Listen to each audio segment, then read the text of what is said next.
대로 마태복음 4장 1절부터 11절까지는 예수님이 유대 광야에 가셔가지고 거기에서 그저 40일간 마귀에게 시험 받으시는 그런 장면이 나옵니다.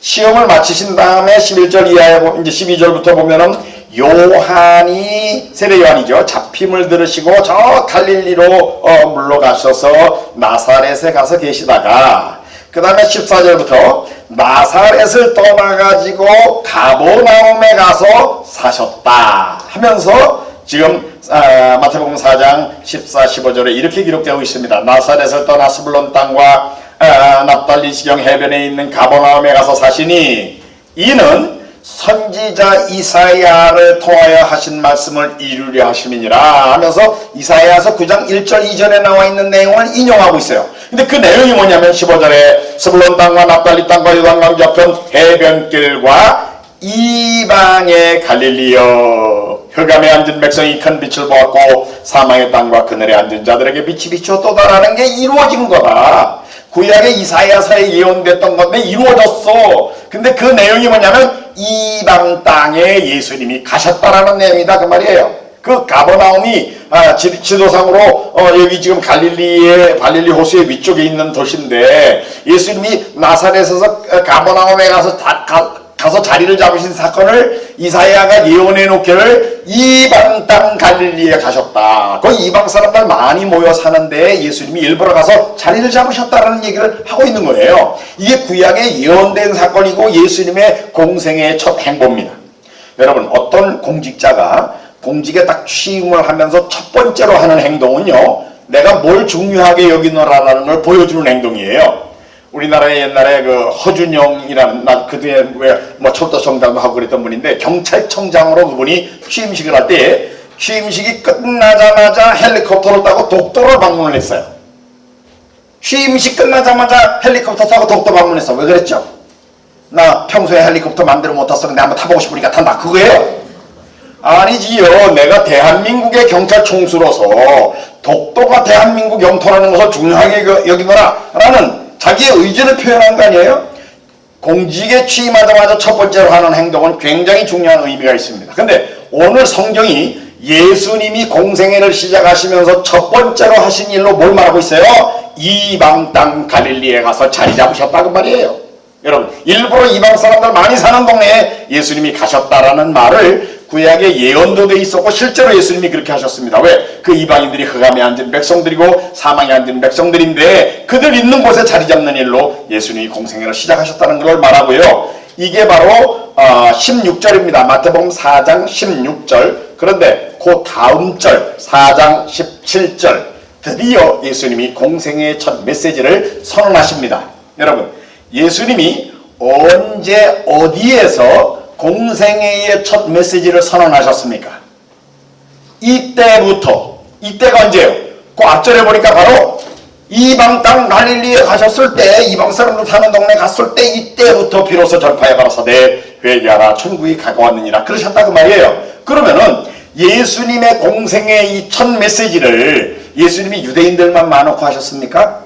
아니에요. 지금 성경이 일부러 예수님은 이방 사람들 많이 있는 지역에 가가지고 공생애의 첫 메시지를 선언하셨다라는 걸 지금 말하고 있잖아요. 그러니까 여러분 기억하십시오. 지금부터 제가 쭉 설명하는 내용은 예수님이 얼마나 이방인을 중요하게 여기시는가, 이방인까지를 통치할 우주의 전 인류의 왕으로 오시는 그분, 인류의 구주로 오신 분이니까 이스라엘 사람들만을 대상으로 해서 사역을 하시는 게 아니에요. 일부러 이방인들 많이 있는 데 가가지고 거기서 이방 사람들도 있는 자리에서 회개하라 천국이 가까웠느냐라는 메시지를 선언하시면서 예수님이 공생애를 시작하고 계시는 것을 우리가 알 수 있습니다. 그리고 이제 그 다음 절 18절부터 22절까지는 예수님께서 갈릴리 바닷가에서 베드로, 안드레, 야고보, 요한 물고기 잡는 제자들을 부르시는 장면이 나와 있습니다. 자, 이때부터 예수님이 이 제자들을 부르시는 이때부터 시작해서 예수님의 공생애의 사역은 제자들을 양육하는 사역을 하시게 되는데요. 예수님의 제자 훈련의 특성은요, 내가 너희들을 지금 제자 삼는 것처럼 앞으로 너희들도 이렇게 제자를 삼아야 돼. 제자 훈련의 모본을 보여주는 제자 훈련이었어요. 그리고는 3년 동안 제자들을 다 훈련시키신 다음에 마지막에는 예수님이 너희도 제자 삼아라 이런 명령을 주셨어요. 그런데 예수님의 제자 훈련의 특성을 우리가 이해하기 위해서 예수님이 제자들에게 주셨던 제자 훈련의 명령을 잘 관찰해 볼 필요가 있어요.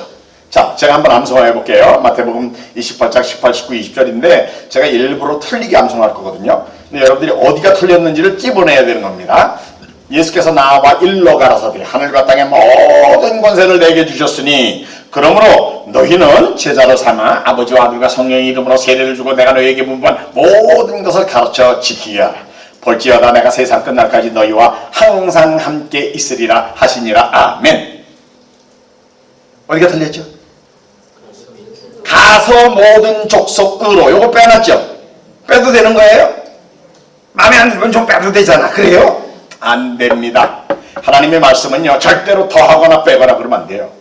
예수님이 너희는 가서 모든 족속으로 제자를 삼으라 그 말이에요. 너 있는 자리에서 그 동네 사람 전도해가지고 그 사람들 양육하고 그래서 거기서 또 전도하고 그거 하는 게 아니고 예수님의 목표는 모든 나라의 모든 종족들이 복음을 듣게 만들어야 되는 거예요. 그러려니까 어떻게 돼? 가라 말이야. 다른 종족으로 우선 가서 전도해서 양육해서 제자 삼아가지고 또 그들이 됐으면 또 다른 종족에게 가서 전도해서 양육해서 제자 삼아가지고 또 다른 종족에게 가고 하는 일을 연쇄적으로 계속해가지고 결국은 세계 모든 나라 모든 종족들이 복음을 듣고 구원함을 받게 만들어라 그 말이에요.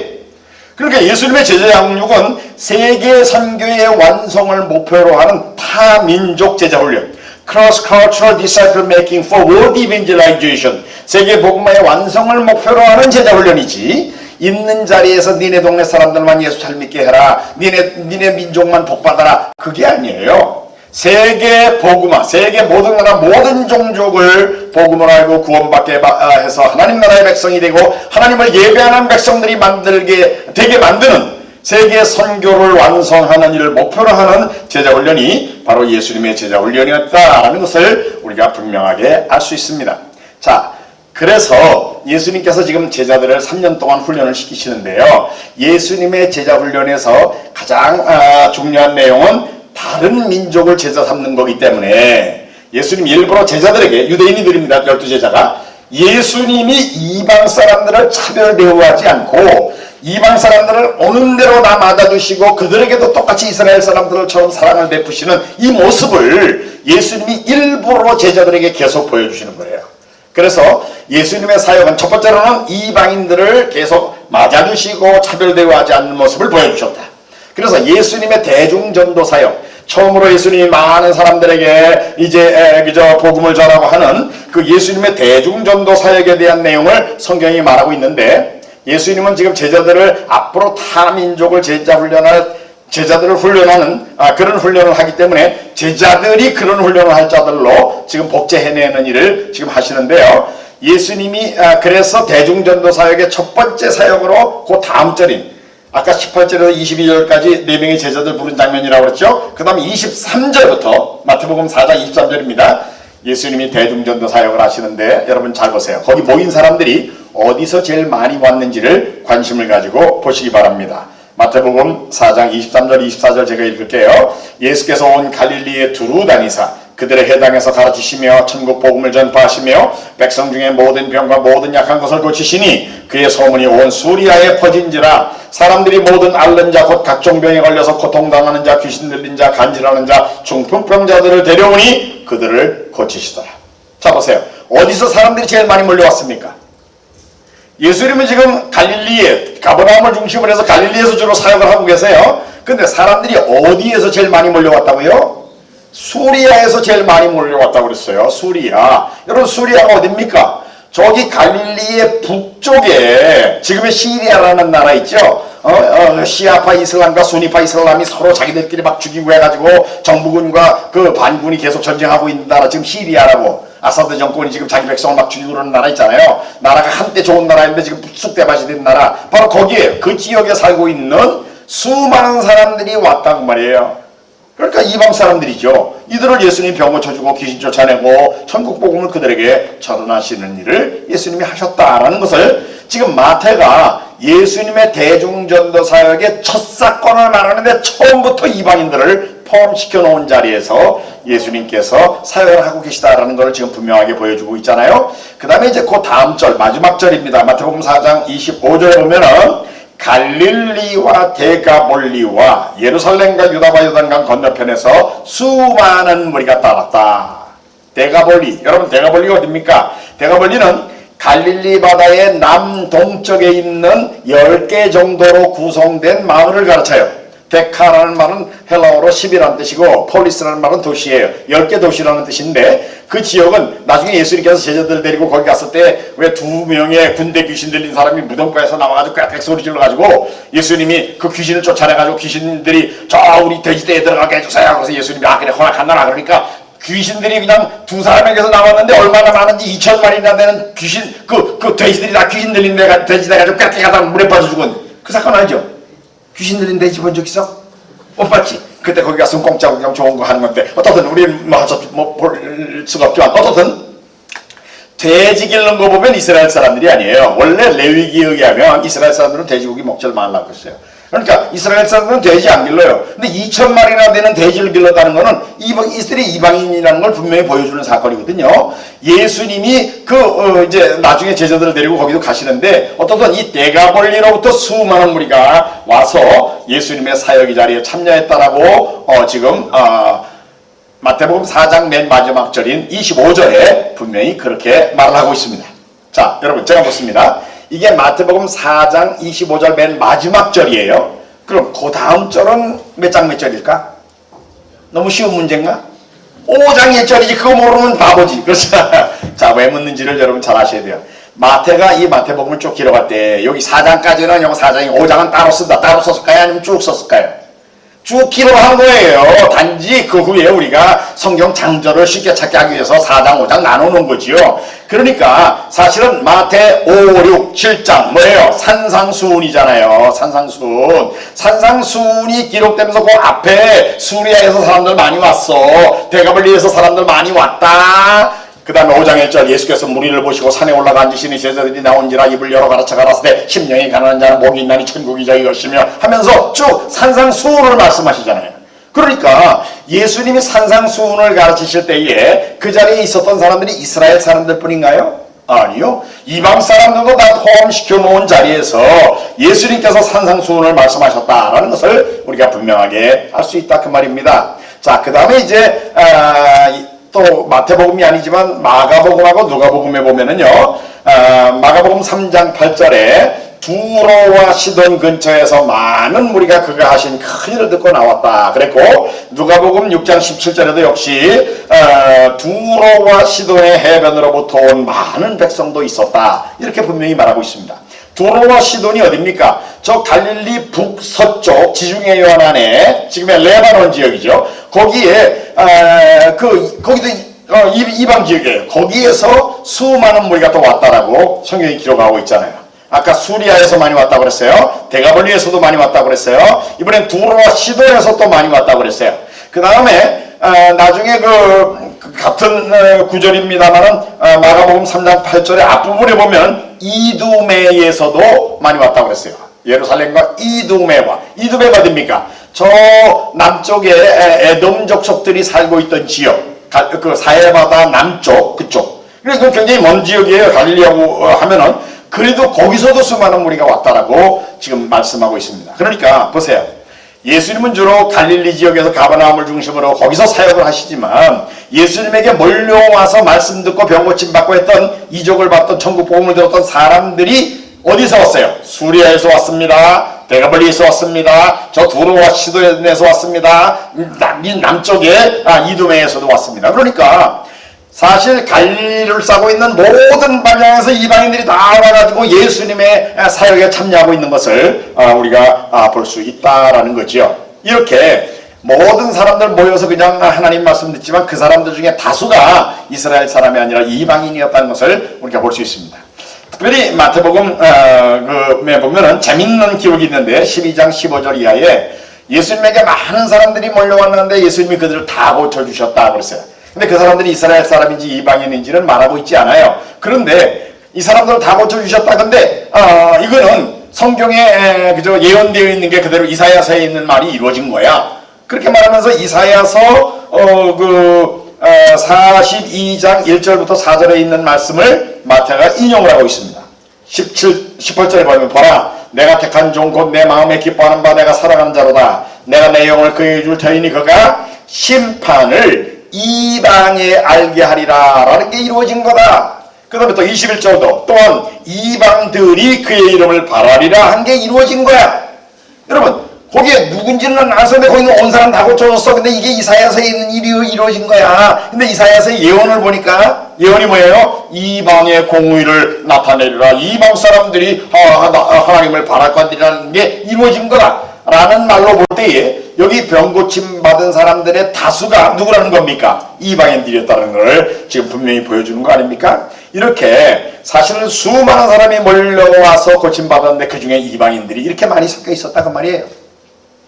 사탄이 선교를 못하게 하기 위해서 우리가 어려서부터 주일학교에서부터 하나님 말씀 들을 때 예수님이 많은 사람 고쳐주고 가르치고 했다라는 얘기 많이 들었어요. 그런데 그 사람들이 다 유대인인 줄 알고 있어서 이상하게 사탄이 그렇게 공작을 해서 우리도 모르게. 근데 여러분 이제까지 여러분들의 뇌리에 예수님이 공생애 동안에 가르치고 병 고치고 했던 사람들이 누구였는지 이상하게도 이스라엘 사람들로만 기록이 되어 있다 그러면 이 그림이 틀린 그림입니다. 이거 고쳐야 돼요. 자 전부 한번 오른손 들어봐요. 이렇게 주목. 이건 생각을 지우는 지우개예요. 자 예수님 사역하는 장면을 머리에 띄웠어요? 자 이제 그 그림이 좀 틀렸으니까 지워. 유대인들 좀 지워. 거기다 이방인 좀 그려놓어. 섞였어요 이제 이방인하고 유대인하고? 이방인이 더 말하면 더 좋아. 자 많이 그렸어요? 자 그 다음에 세이브해. 세이브. 됐어요. 이게 진짜 그림이야. 성경적인 그림이에요. 아셨어요? 예수님은 일부러 이방인들을 포함시켜 놓은 자리에서 이방인들에게도 말씀 전하고 이방인도 병 고쳐주고 하면서 사역을 계속하셨다는 거 우리가 기억할 필요가 있습니다. 그 다음에 이제 예수님이 지금 제자들을 타문화로 보내시려고 그러기 때문에 타문화 노출훈련을 시켜셔야만 했어요. 왜? 다른 문화에 가는 게 익숙하지 않으면 쭈깃쭈깃해서 못하잖아. 요즘 우리가 단기 선교 가는 게 뭐 선교지에 가서 많은 열매만 내고 온다 그러는데 그거 사실 열매가 당장 나옵니까? 그렇게 말도 안 통하는데 사실은 타문화 노출훈련을 해봄으로 해서 그 다음에 용감하게 선교사로 가게 하고 그러려고 하는 거 아니에요? 예수님이 제자들을 약하자 그리고 이제 이방 땅으로 가시는 거예요.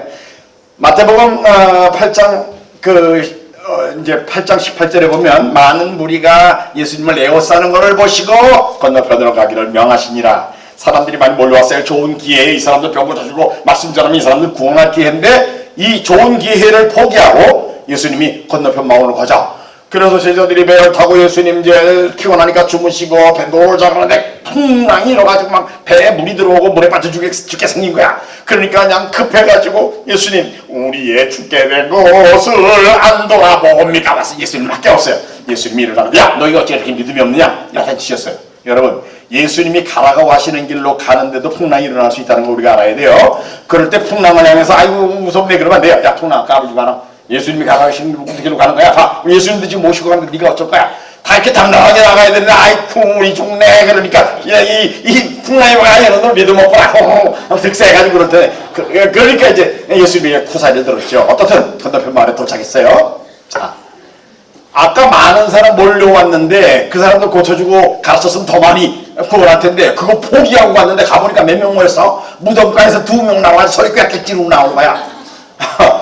예수님이 그 귀신들이 우리를 무적행해 보내지 말아주세요. 그러면서 요청하니까 왜냐면 예수님은 귀신들도 다스리는 능력이 있는 왕이시니까 허락하노라. 그러니까 귀신들 다 나와가지고 돼지떼들아 물에 빠져 죽었어요. 그 동네 사람은 생각하니까 자기네 재산 피해가 크게 났거든. 예수님이 나타나시니까 그러니까 손해배상 청구서 써가지고 가가지고 청구하자. 그럼 되겠어요? 괜히 예수님을 기분 나쁘게 했다가 야 그럼 소들도 물에 빠져 죽으라 그러면 더 큰 피해를 하게 그러니까 안 되겠다. 그래가지고 이제 지금 어떻든 그래가지고 우리 마을을 떠나주세요 이렇게 요청을 한 거예요. 그러니까 예수님께서 자 그래 그럼 간다. 그리고 2명만 고쳐주시고는 다시 그냥 돌아오신 거예요. 여러분 경영학적으로 생각해 보세요. 예수님이 장사를 좀 제대로 하신 거야 잘못한 거야. 많은 사람 구원할 기회를 포기하고 제자들은 건너가면서 한 번도 물에 빠져 죽을 뻔하고 쿠사리도 먹으면서 갔는데 겨우 2명 고쳐주고 그냥 오셔? 여러분 그럼 예수님이 그 거쪽에서 2명만 고칠 걸 모르셨다는 거예요? 예수님 전지하신 분입니다. 3년 동안 예수님 따라서 다녔던 베드로가 맨 마지막에 예수님에게 뭐라고 고백했는지 아세요? 네가 나를 사랑하느냐? 그러니까 모든 것을 아시오매 주께서 나를 사랑하시는 줄을 주께서 아시나이다. 예수님이 모든 걸 아시는 분이라고 고백했어요. 베드로는요, 예수님이 물속에 있는 물고기가 동전 물고 있는데 그놈이 앞으로 어떻게 움직일지 동전이 얼마짜리까지도 다 알고 계시더라고 벌써. 그거 베드로가 경험했거든요. 그런데 예수님이 그냥 갔다가 수명을 고치고 오셨다고. 왜 그랬어요? 이게 바로 예수님의 타고난 오추름 훈련입니다. 그리고 너희가 이미 열매 많은 데서 여기 열매 많인다고 여기만 잘 붙어있고 누군가가 가서 복음을 전해주지 아니하면 복음을 들을 수 없는 사람들에게 관심 안 갖고 그러면 안 된다. 우선순위가 복음을 들을 수 없는 환경에 있는 사람들이 우선순위야. 세계 복음화를 완성하려고 그러면은 그거를 교훈으로 가르쳐주시는 교훈을 예수님이 이런 훈련을 통하여 하신 거라고요. 자, 그 다음에 예수님 또 제자들을 데리고 이제 대갈릴리에 갔다 그 다음에는 또 저 두로워시던 지방으로 제자들을 데리고 가셨어요. 근데 이 가나안 여인 하나가 뒤쫓아오면서 주 다윗의 자손이여 나를 불쌍히 여기소서 내 딸이 귀신 들렸나이다 그러면서 고쳐달라고 나오는 거야. 이 여자가 예수님을 향하여 부르짖은 소리는요, 예수님을 주님이라고 그랬어요. 예수님을 다윗의 자손이라고 그랬어요. 이 여자가 어디서 알게 됐는지 모르지만 분명한 신앙 고백입니다. 바른 신앙이에요. 예수님 아셨어요. 그런데 예수님 대꾸도 안 하고 그냥 가셨나요? 대꾸도 안 해. 그러니까 제자들이 야, 이방 여자가 말이야 쫓아오면서 구창게 구네. 예수님 우리가 저 여자 돌려보낼까요? 자꾸 구창게 구는데. 그랬더니 예수님 뭐라고 그러신지 알아요? 나는 이스라엘의 잃어버린 양 외에 다른 데로 보냄을 받지 않았느니라. 무슨 얘기요? 나는 이스라엘 사람들만 구원하러 왔지 저는 이방인 구원하러 온 게 아니야. 그 말씀 아니에요? 예수님 좀 이상하게 말씀하고 계셨어요. 제자들이 속으로 거기 따라오는 유대인들이 맞아 예수님 우리를 위해 구원하러 저 이방인 구원하러 온 게 아니다. 저 여자 저 괜히 헛물 캐고 있네. 그러고 있겠죠? 근데 이 여자 눈치도 없이 예수님 발 앞에 와가지고 내 딸이 귀신 들렸는데 좀 살려주세요. 고쳐주세요. 또 그러니까 예수님 한 수 더 드셔가지고 자녀에게 줄 떡을 취해가지고 개한테 줄 수는 없다고 하신 거예요. 이스라엘 사람들 하나님의 자녀지만 너 이방인 개잖아. 개가 어떻게 자녀들하고 똑같이 대접하려고 그러냐? 그 얘기 아니에요? 얼마나 잔인한 말씀이에요. 예수님 그렇게 말씀하셨어요. 제자들 어떻게 생각했을까요? 맞아. 우리는 유대인, 우리는 하나님의 자녀고 너 이방인 개지. 우리 주님이 그렇게 인정하셨어. 그랬겠죠? 근데 이 여자는 뭐 자존감도 없는지 그냥 그런 모욕을 당하고도 옳습니다. 주님 그러나 개들도 주인의 상에서 떨어지는 부스러기를 먹습니다. 여기까지 참으셨던 예수님이 이제 말씀하십니다. 여인아, 네 믿음이 짱이다. 네 믿음이 크도다. 네 소원대로 되리라고 하시잖아요. 그러면 여러분 앞에 하셨던 말씀과 마지막에 하신 말씀 분명히 다릅니다. 어느 게 진리입니까? 마지막이 진리예요. 그 앞에 왜 예수님이 그렇게 말씀하신 거예요? 예수님이 이건 진리를 말씀하신 게 아니에요. 일부러 제자들을 데리고 이방 땅에 오셔가지고 제자들의 마음속에 있는 유대인들의 마음속에 있는 이 편견 잘못된 생각을 끄집어내신 거예요. 내가 너희들 이스라엘 사람들만 구원하러 왔다고 너희들 그렇게 생각하고 있지? 딱 끄집어내요. 예수님이 진짜 그걸 동의하시는 줄 알고 좋아가지고 막 이러고 있죠. 그리고 너희들은 하나님의 자녀고 이방인은 개 아니야. 맞아. 하나님의 자녀고 이방인은 개지. 그것도 끄집어내셔요. 다 이거 두 개 딱 끄집어내가지고 예수님이 봐라. 이방 여자지만 너희들보다 믿음 더 좋은 여자 있어. 이방인이라도 믿음이 있으면 하나님께서 그들의 손을 다 들으셔. 봐. 하나 예수님 분명하게 확 뒤집어 보시면서 유대인들 제자들이 가지고 있는 이 종족주의 편견을 확 깨버리는 그런 가르침을 예수님이 가르치신 거예요. 자, 그 다음에 또 예수님이 이제 하셨던 일이 뭐 많이 있는데 제자들 데리고 또 수가성에도 가셨어요. 수가성. 시간이 없으니까 그저 여러분 잘 아시죠? 수가성 여인에게 사마리아 여인에게도 복음을 전하고 나중에 거기서 많은 사람들이 이 여인의 말을 듣고 예수님께로 나오니까 보라 희어져 추수하게 되었도다. 저들도 다 구원해야 될 대상이다 라는 것을 예수님이 가르치셨습니다. 자, 그 다음에 이제까지는 예수님이 이방인을 좋아하신 모습을 제자훈련의 중요한 요인으로 제가 말씀을 드렸고요. 그 다음에 또 하나는 예수님이 가르치셨던 내용, 컨텐츠. 예수님의 가르침의 컨텐츠가 이방인들도 하나님이 사랑하신다. 이방인들도 하나님이 구원하신다는 걸 계속 가르치셨다는 거예요. 이게 중요한 겁니다. 자, 보세요. 성경의 복음서에 기록된 내용으로 예수님이 가르치셨던 내용을 처음 기록한 것이 누가복음 4장입니다. 누가복음 4장 1절부터 13절에 예수님이 유대광야에서 마귀에게 시험 받으셨다. 그 다음에 14, 15절에 갈릴리에 가서 가르쳤더니 사람들이 칭송하더라. 16절부터 안식일에 예수님이 나사렛 예수님이 자라나셨던 동네 거기 해당에 들어가서 이사야 61장을 읽으시고 오늘 이 글이 너희들에게 임했다. 그러니까 유대인들이 이거 목수의 아들 아니야? 이거 마리아의 아들 아니야? 받아들이려고 하잖아요. 그래서 선지자가 자기 고향에서는 환영을 받는 사람이 없다 이런 얘기까지 하시고 그 다음에 25절부터 예수님이 가르치시는 내용으로 첫 번째 성경에 기록된 내용이 누가복음 4장 25절 26절입니다. 같이 읽겠습니다. 누가복음 4장 25절 26절. 엘리야가 그중 한 사람에게도 보내심을 받지 않고 오직 시돈 땅에 있는 사렙다의 한 과부에게 뿐이었다. 성경에 기록된 내용으로 예수님이 말씀하신 내용으로 첫 번째 내용이 바로 이방인 과부에게 하나님이 특별한 은혜를 베푸셨었어. 엘리야 시대에 3년 6개월 동안 비가 오지 않았어요. 이스라엘에도 불쌍한 과부들 많이 굶었어요. 그런데 그들에게는 은혜를 안 베푸시고 오히려 저 이방 여인에게 사렙다 과부에게 하나님이 은혜를 베풀어 주셨었어 라는 말씀을 예수님이 하셨습니다. 이것이 공생애에 예수님이 가르치신 내용으로 첫 번째 기록된 내용이에요. 그 다음 절 우리가 27절도 같이 읽겠습니다. 시작. 또 선지자 엘리사 때에 이스라엘에 많은 나병 환자가 있었으되 그 중에 한 사람도 깨끗함을 얻지 못하고 오직 수리아 사람 나만 뿐이었느니라. 예, 엘리사 시대에 이스라엘의 그 아람 나라 군대가 쳐들어왔어요. 그 원수 나라의 군대 장관이 바로 나만이라는 장군이야. 그래가지고 이스라엘 집 불 지르고 뭐 사람들 무찌르고 거기 있는 조그만 여자애 잡아다가 자기네 집 그 식모로 삼았던 그런 그 나쁜 이스라엘의 원수 나라의 군대 장관이에요. 근데 그가 나병 환자였는데 나중에 그가 엘리사에게 와가지고 요단강물에 7번 목욕해라 그래가지고 7번 목욕하고 고침을 받았다. 이스라엘 사람들 다 아는 사건이에요. 이스라엘에도 나병 환자 많았는데 이스라엘의 나병 환자는 은혜를 안 베푸시고 이방인에게만 베푸셨다 그 말이에요. 이 얘기를 예수님이 가르침의 첫 내용으로 말씀하시면서 공생의 사역에서 말씀하시는 거예요. 여러분 뭘 말하는 겁니까 지금? 예수님의 그 중심 그 주제가 뭡니까? 너희들 이스라엘 사람들 하나님이 너희들만 사랑하신다고 착각하지 말라는 말이에요. 구약 시대에 오히려 이방 사람들에게 더 큰 은혜를 베풀어 주셨던 케이스가 있었어 라는 얘기를 하시면서 예수님이 이 공생의 첫 가르침을 시작하고 계시는 것을 우리가 알 수 있습니다. 저 수리아 아람 나라의 군대 장관. 자, 그 다음에 우리가 잘 아는 대로 백부장, 로마 군대의 백부장의 하인의 중풍병을 고쳐주셨습니다. 사람들을 장로들을 예수님께 보내가지고 내 하인이 병들었는데 고쳐주세요 했더니 예수님이 내가 가서 고쳐주지 그러면서 그 집으로 오신다는 거야. 이 백부장 로마 사람입니다. 이방인이지요. 예수님이 자기 집에 오신다는 소리를 듣고 깜짝 놀라가지고 우리 집에 들어오시는 건 난 감당하지 못하겠습니다. 나도 군인이라서 계급사에서 잘하는데요. 나보다 높은 사람이 나보고 가라 그러면 내가 가야 되고 오라 그러면 와야 되고요. 맨 밑에 쫄따구들이 있어서 가라 그러면 가고 오라 그러면 오는데 예수님이 뭐 직접 우리 집까지 오십니까? 말씀만 하셔도 내 하인이 낫겠습니다 그런 거예요. 예수님이 그 말씀 들으시고 뭐라 그래요? 내가 이스라엘 사람 중에도 이만한 믿음 본 적이 없다. 이방인이 너희들보다 믿음 더 좋은 사람이 있다 그 말이에요. 그 다음 절에는 동서로부터 많은 사람이 이르러 아브라함, 이삭, 야곱과 함께 천국에 앉겠다. 이방 사람들도 나중에 천국에 들어가서 당당하게 이스라엘의 초기 족장들하고 같이 앉아서 밥 먹을 정도로 천국 중심부에 들어올 사람들이 있다 그 말이에요.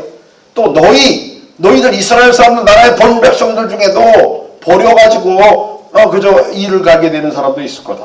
무슨 얘기야? 이방 사람들 중에 믿음 더 좋은 사람 있어. 이방 사람들도 구원받을 거야. 너희들 이스라엘 사람들 중에도 구원받지 못할 사람도 있을 거야 라고 예수님 분명히 말씀하시잖아요.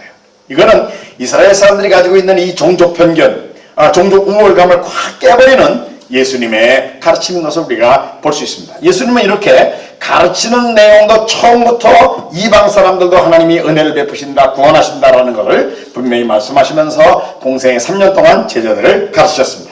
이방인들을 계속 품어주시는 모습을 보여주셨어요. 또 이방인들도 하나님이 사랑하고 구원하신다는 걸 분명히 가르치셨어요. 자, 이제 때가 되면 예수님 예루살렘으로 올라가시는데 감람산 벳박의 맞은편에서 두 제자를 건너편에 보내서 아무도 타보지 않은 나귀 새끼가 있을 테니까 끌어와라. 그러면 나귀 타고 예수님이 지금 입성을 하시는 겁니다. 그런데 이게 왕이 왕의 도성에 입성하는 장면이거든요. 여러분, 왕이 왕의 도성에 입성한다 그러면 보통 같으면 뭘 타고 가겠습니까? 옛날 같으면 잘생긴 말, 준마라 그러죠. 그 하얀 가키가 있는 그런 말을 타고 따가닥 들어가야 폼이 날 거 아니에요. 그런데 아무도 타보지 않은 나귀 새끼를 타고 이것도 아무도 안 타봤대. 그러니까 누가 전에부터 누가 등에 많이 올라탔었으면 그래도 누가 올라타서 똑바로 가긴 하지. 이건 아무도 타보지 않아가지고 좀 이상한데 누가 올라타면 띠뚱띠뚱하고 갈 텐데 그 폼이 안 나는 그 나귀를 타고 예수님이 지금 들어가시는 거예요. 한마디로 얼마나 폼이 안 나요. 왕성에 입장하는 장면인데, 그런데 이상하게도 그 장면을 본 사람들이 깜짝 놀라가지고 호산나 호산나 왕이요 하면서 왕인 줄 알아봤어요. 왜 그래요? 구약성경 스가랴서 9장 9절과 10절에 예언의 말씀이 있는데 이스라엘 사람들이 그거를 알기 때문에 그랬던 겁니다.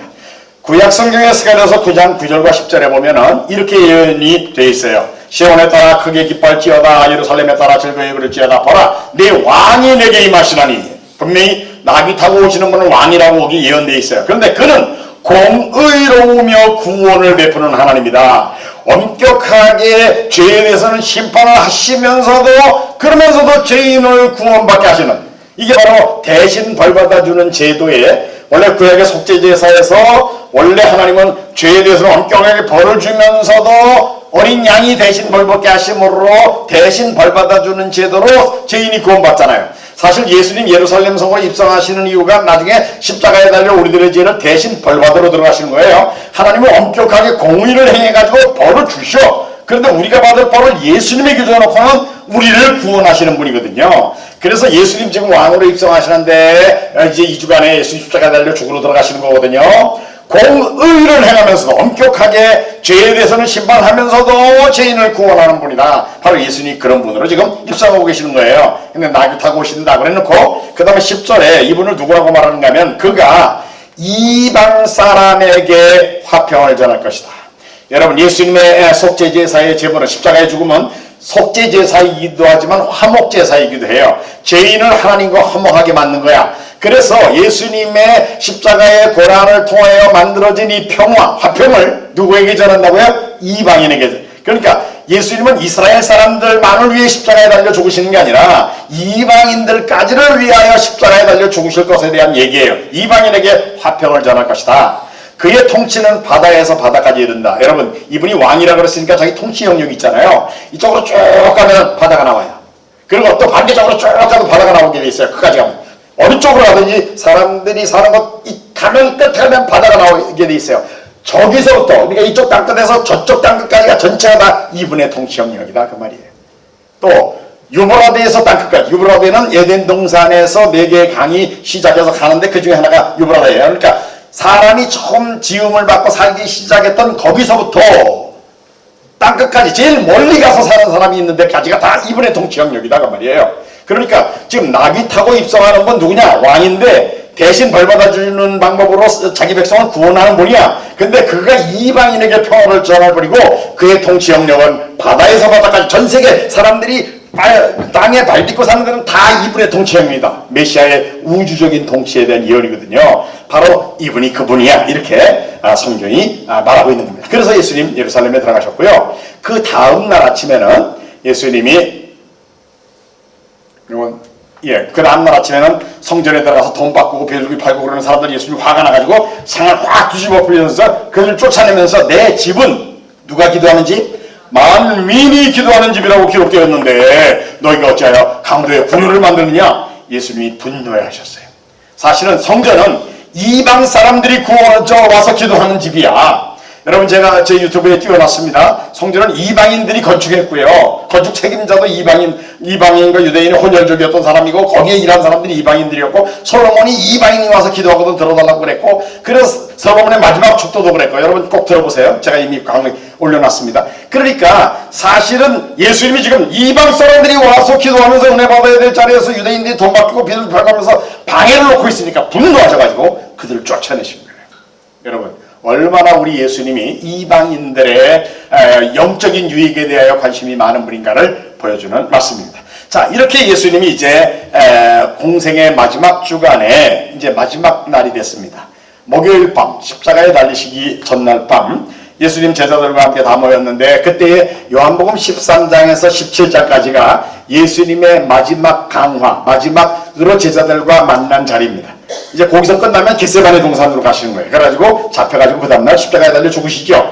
자, 예수님의 이 마지막 강화에서 요한복음 13장에서 17장인데 예수님이 성찬 예식을 제정하시고 그 다음에 제자들의 발을 씻겨주시고 내가 새 계명을 너희에게 주노니 너는 서로 사랑하라 이런 얘기도 하시고 내가 곧 길이여 진리여 생명이니 나로 말미암지 않고는 주께로 아버지께로 올 자가 없다 이런 얘기도 하시고 포도나무 비유 말씀하시고 성령님 보내주신다 그러고 이제 17장이 마지막으로 예수님이 제자들을 위하여 기도하시는 예수님의 제자 훈련의 완성장인데 여기서 4절에 예수님이 이렇게 말씀하셨어요. 4절에 아버지께서 내게 하라고 주신 일을 내가 이루어 아버지를 이 세상에서 영화롭게 했습니다. 우리 한국말 성경에는 그래서 내가 이루어 단순히 이렇게 돼 있는데 요거 정확하게 이해하기 위해서 제가 영어로 써놨어요. New International Version에 이렇게 돼 있어요.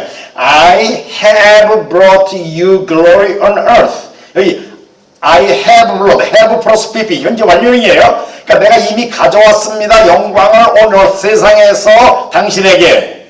그 다음 말이 중요해요. By completing the work you gave me to do. 당신이 내게 하라고 주신 일을 내가 다 이루어가지고 complete 했단 말이야. By completing 다 이루어가지고 내가 아버지를 세상에서 영화롭게 했습니다. 그러시는 거예요. 여러분 예수님이 지금 성부 하나님이 하라고 주신 일을 다 이루었대. 여러분 좀 이상하지 않아요? 성부 하나님이 예수님을 세상에 보내실 때 예수님이 세상에 오셔서 하시는 일 중에 제일 중요한 일이 뭡니까? 우리가 아는 대로 십자가에 달려 우리들의 죄를 대신 벌받아주고 주시는 거잖아요. 그걸 아직 안 하셨어요. 이 말씀하실 때. 그런데 예수님이 지금 by completing the work you gave me to do 당신이 내게 하라고 주신 일을 내가 다 이루어가지고 아버지를 영화롭게 했습니다. 현재 완료형으로 그렇게 말씀하셨거든요. 뭐예요? 뭘 다 이뤘다는 겁니까? 그러면 바로 예수님이 하시는 일이 두 종류인데 하나는 세계 선교를 위한 사역이고요.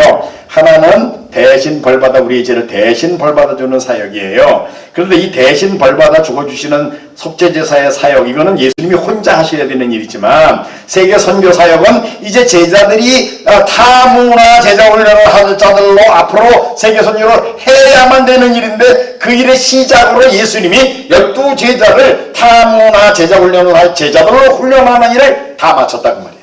제자 훈련이 끝났을 때 예수님 십자가에 달려 죽으시고 부활하시고 다시 제자들에게 오셔가지고 너희는 가서 모든 족속 교회를 삼아라 온 천하에 다니며 만민에게 복음 전하라 선교의 위임령을 주심으로 사실은 일꾼을 준비하는 일을 다 이뤘다는 그런 의미로 아버지께서 내게 하라고 주신 일을 다 이뤘습니다 라고 말씀하신 거예요. 그리고 예수님 그거 끝난 다음에 야 가자 그러고 18장 1절에 보면 요한복음 18장 1절에 제자들과 같이 겟세마네 동산으로 가셨습니다. 거기서 기도하다가 잡히셔가지고 금요일날 십자가에 달려 죽으시고 토요일 무덤에 계시다가 주일날 사망의 권세를 깨고 부활하셨어요. 자 보세요. 구속사역은 3일 만에 끝내셨어요.